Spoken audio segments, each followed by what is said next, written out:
Well,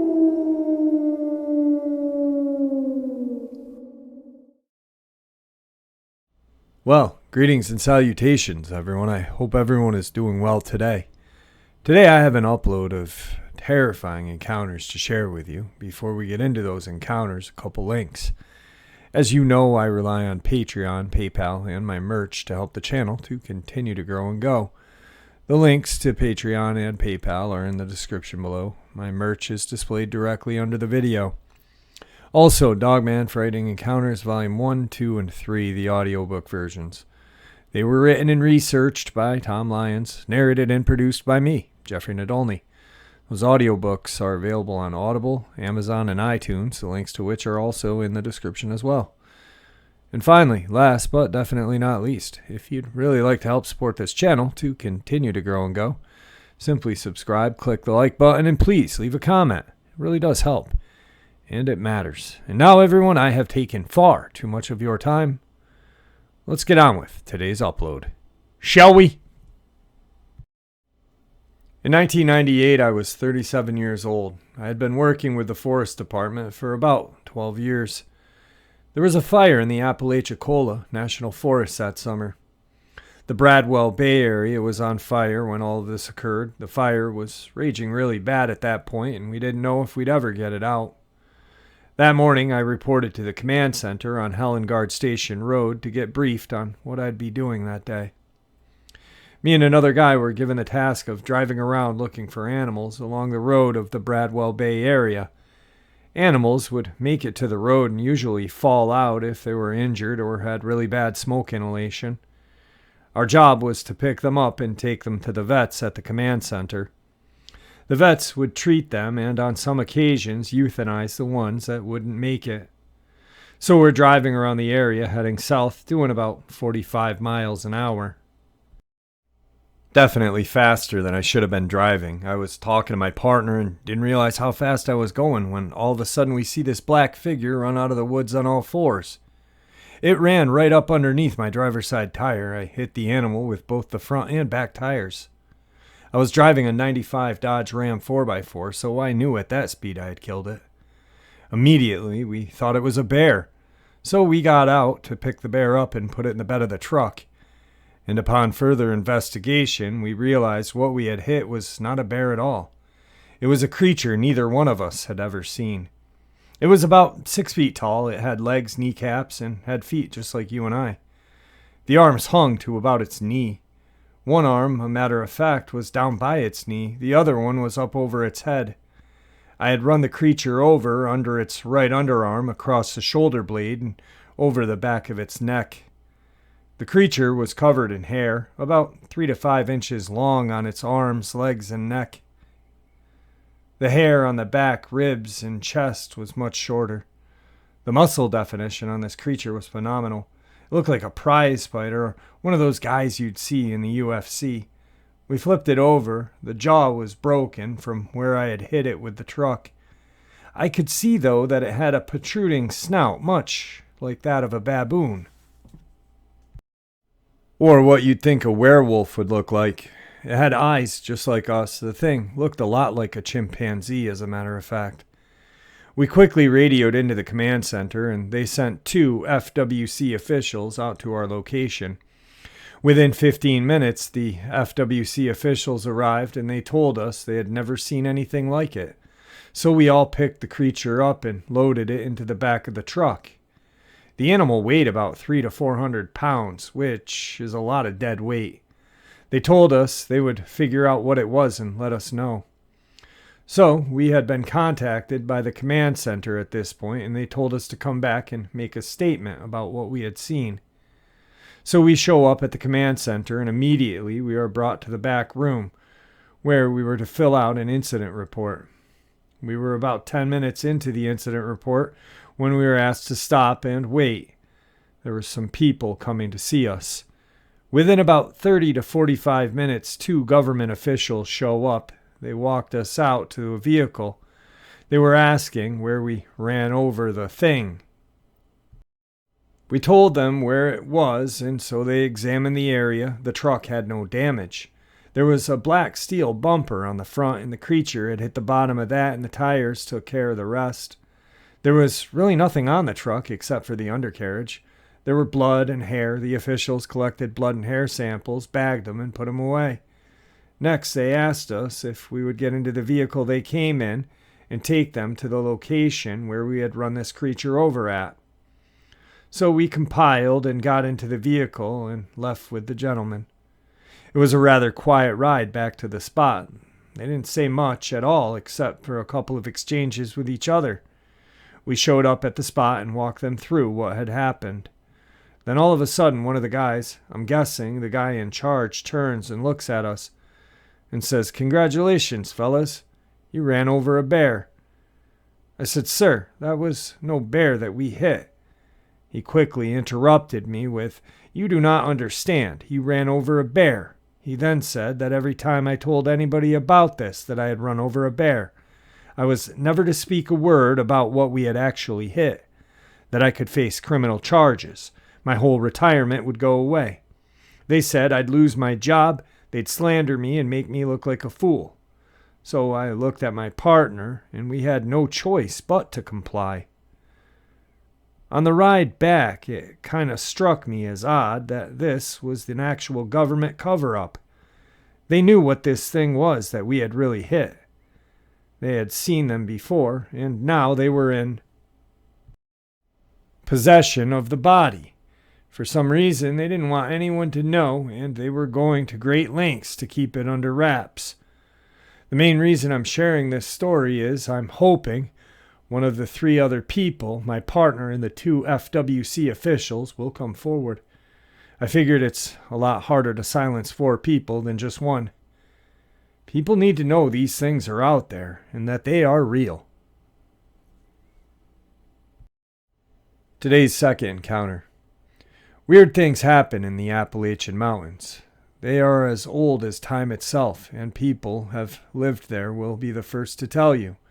It can be otherworldly, and sometimes you just have to turn a blind eye for your own sanity, or just be like, "Yep, this is how it is." I grew up in a small town outside of Pisgah National Forest. Lots of waterfalls, great hikes, beautiful views. It's an amazing place to be, especially in the summer. But what happened to me was in the dead of winter when I was about 17 years old.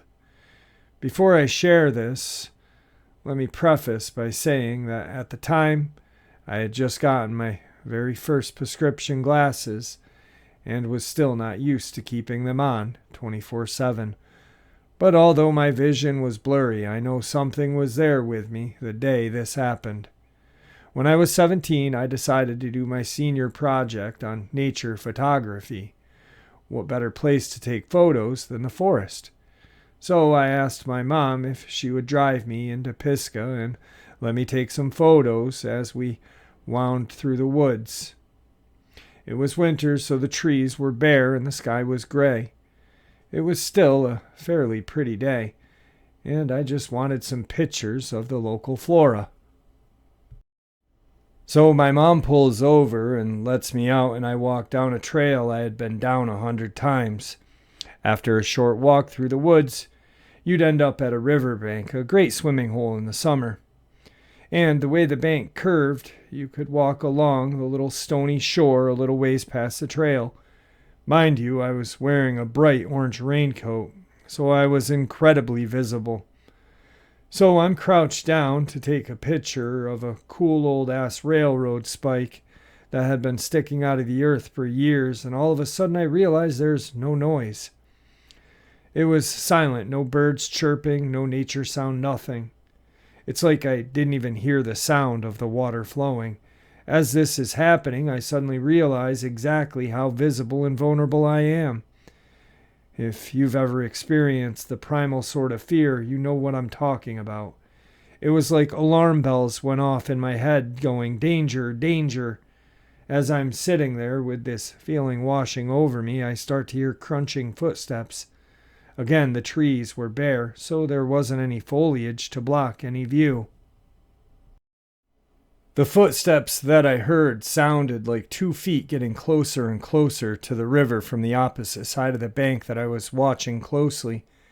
I couldn't move. Whatever I saw was all gray and not human, but tall and appeared to be on 2 legs. It was getting closer and closer, and right as it was about to reach the riverbank, I snapped out of my trance and turned and hightailed it out of there. I had never been more scared or ran as fast in my life. I booked it back to my mom's car and was obviously out of breath, so she asked me what was wrong. After I explained to her, she looked very worried and said that while I had been down the trail, she got this weird and sudden fear that something was wrong and was about to come and find me when I ran back. We left after that, and to this day sometimes we'll talk about it, but with no real explanation. I told my boyfriend this experience, and he insists that it could have been a crawler. I have no idea what it was, and although I wish I had gotten a better look or taken a pic, I'm glad I ran away when I did. Today's third experience. I've had many odd experiences over the years, lots of which come from my time camping as I was working toward my Eagle Scout. I've spent extensive amounts of time in national parks and in the bush solo. These are places I generally feel comfortable in, but some of my experiences creep me out so much to this day that it deters me from solo adventures. I'm still an avid outdoorsman, but I'm also very cautious. This particular event occurred in about 2007 in Gila Wilderness, Gila National Forest in New Mexico. I'm from New Mexico and was raised in Roswell, so this is an area I have visited several times prior without major incident. On this particular trip, I was with a group of about 10 other people. We were 2 days into our trek with several more to go. For those who are not familiar with Gila, it's a stunningly beautiful area with trails that follow a winding river that carves beautifully through a canyon. There are high cliff sides jutting up hundreds of feet through some parts of the canyon in dense brush. Overall, it's a very isolated place and has an odd vibe to it. I've always associated that with the fact that it's an area with ancient Native American history dating back to at least 9600 BC that I know of, or maybe even further.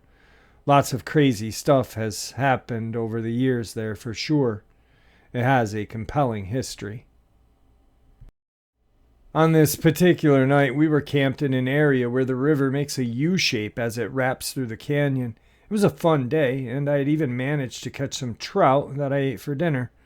Right around dusk, I needed to relieve myself, so I wandered away from our camp into what I would describe as a ravine, or an arroyo where floodwaters drain into the river. There was dense brush and high sloping banks on either side. All in all, it seemed like a good place to go to the John at the time. I made my way up the ravine, and thinking back on it, I walked an unreasonable distance from camp, which I found strange, as if I kept walking almost absent-mindedly or was drawn further in, which is not my norm. As a preface, there is something I think many here are familiar with that is known as the silence. Typically, this phenomenon occurs in nature when there is a large predator in the area, and I know from hearing stories that most are familiar with it. Anyway, about halfway through dropping a wilderness deuce, I noticed it was eerily quiet, and I knew something was very wrong. When I say quiet, I mean the silence was deafening, if that makes any sense.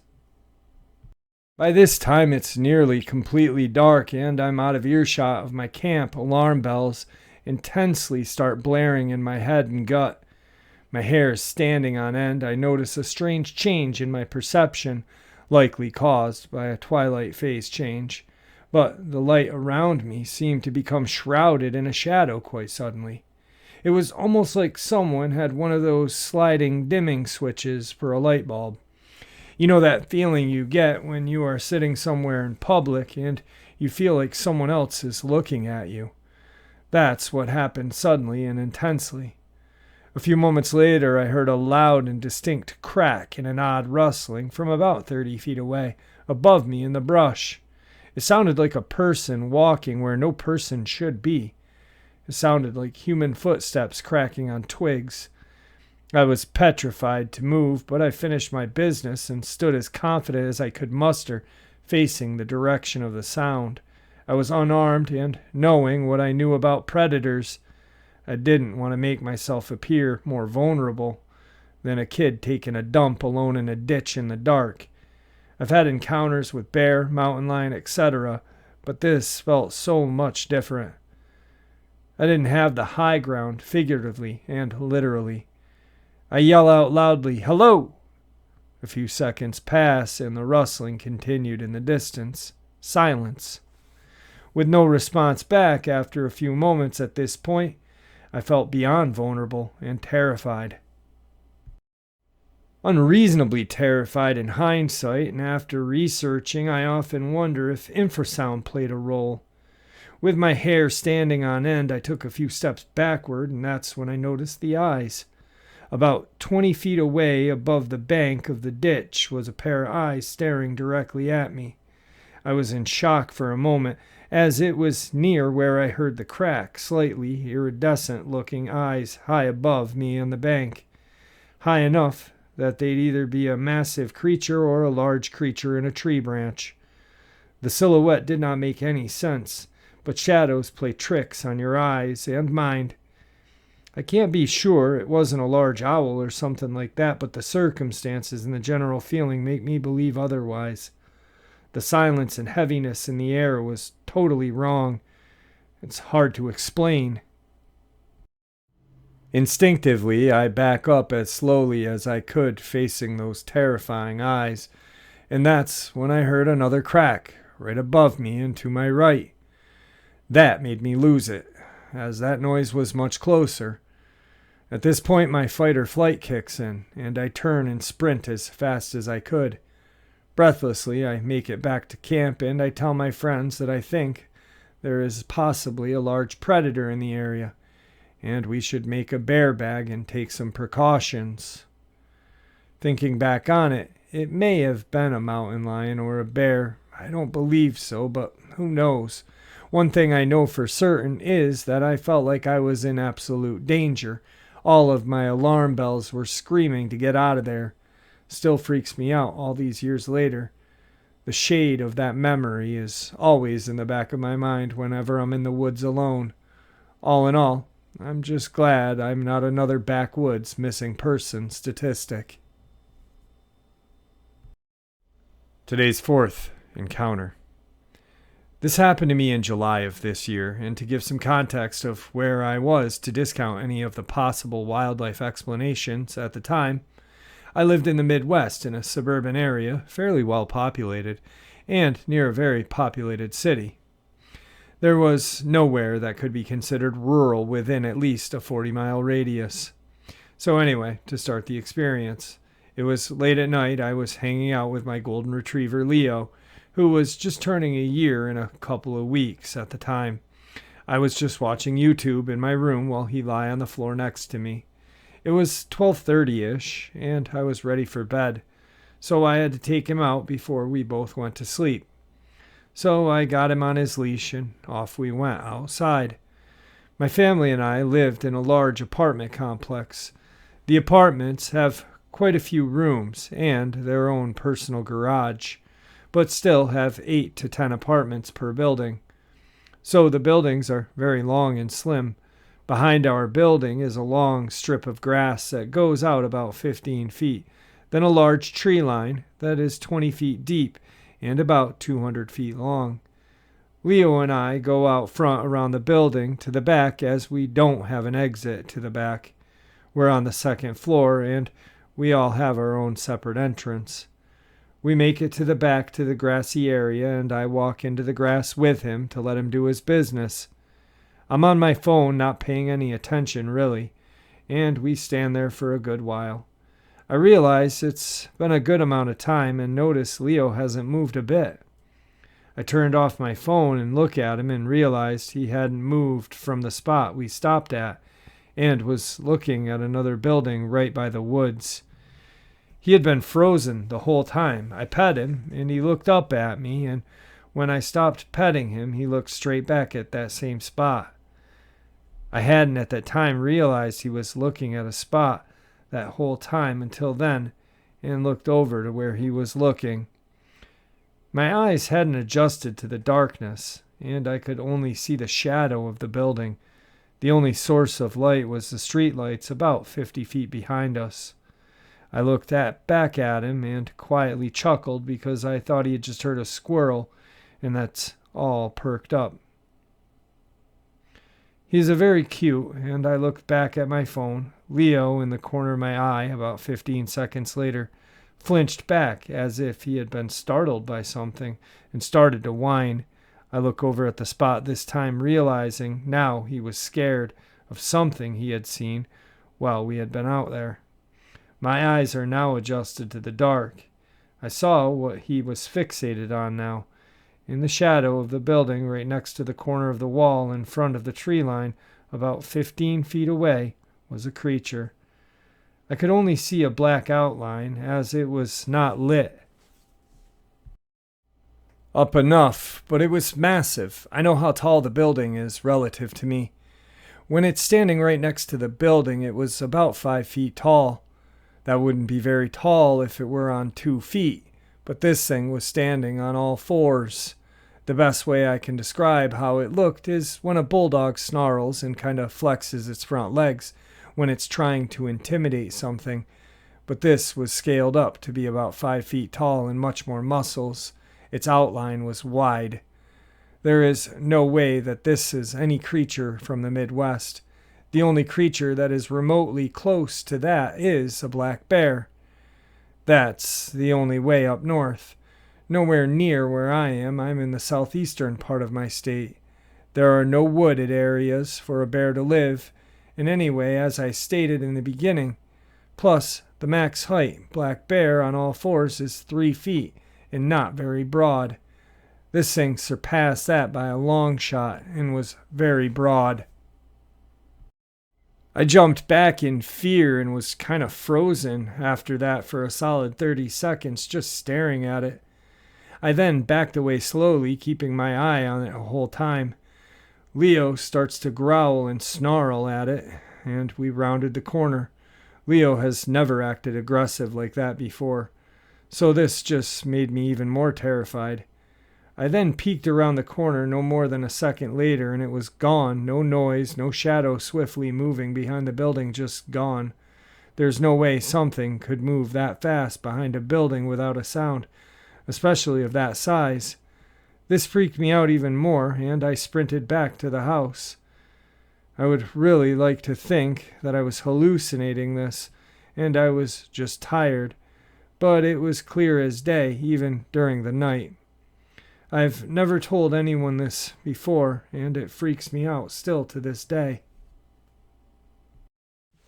Today's fifth encounter. To paint a visual, the town I live in is set on some giant hills surrounded by a lake and bushland, in which you need to cross a bridge that runs parallel between the lake and the giant coal mine power station that our town is renowned for. It was a Sunday night around 8 p.m. I had just finished work at a fish and chip shop a town over from mine. As it was summer, so it was still light outside and wouldn't get dark until about 9:30, 10 p.m. I got into my car, and as I was driving home, I started coming towards the 4 lanes next to the power station toward my town. I see a shadow up ahead on the right running fast alongside a wire fence of the power station's car park. I immediately slow down because wildlife like kangaroos have a tendency to run out in front of your car. But this thing kind of looked like a dog. I thought at first, I remember thinking, what is a dog doing all the way out here? Then, as it comes closer, it's running on all fours, kind of like a gallop, straight toward my car.